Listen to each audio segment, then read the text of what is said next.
The following segment is brought to you by Intermountain Healthcare and the Utah Department of Health.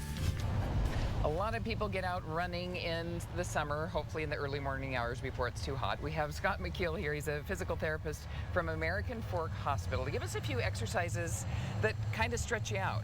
Sure. It's not like this stable stretch. It's the kind of dynamic movement. Yeah, so we like to look at a lot of different exercises that will prevent you from getting some of those common chronic running injuries that occur throughout people's training segments, whether you're training for a 5K or marathon. So I brought a stretchy band here, which is basically an oversized rubber band that we're going to use. And they're really affordable. The ankles. Yep, super affordable. You can get them at any sporting goods store.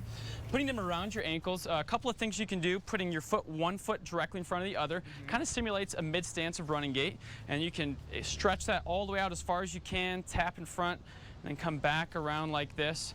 Really easy thing to do, but it's really important to focus on what your leg's doing as you're doing it. So you want to stay nice and stable as you're going through. Doing this on both sides is super important. Now you're also using the muscles on the outside and you're using your core. Absolutely, because if I was tipping one way or the other, I wouldn't be using my core. Right. So it's kind of getting two birds with one stone when you do that one. Great. Another one would be simply sidestepping from one point to another. So keeping my feet apart, keeping tension on the band, and then stepping apart. This is going to be working the hip abductors the whole time. And again, the core if I'm not moving my upper body. So going from one spot and then back to the other.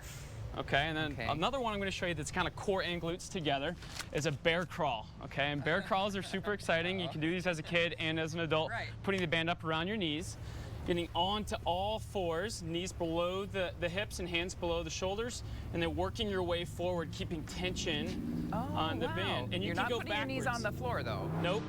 So I'm making sure to keep tension on the band. I'm nice and compact, not going loosey-goosey all over the place, but that's going to really help to focus on shoulder stability, core stability, and hip stability all in one. Why is exercise like this better than maybe the stretch? So exercises like this are going to cue in muscles that are important for running.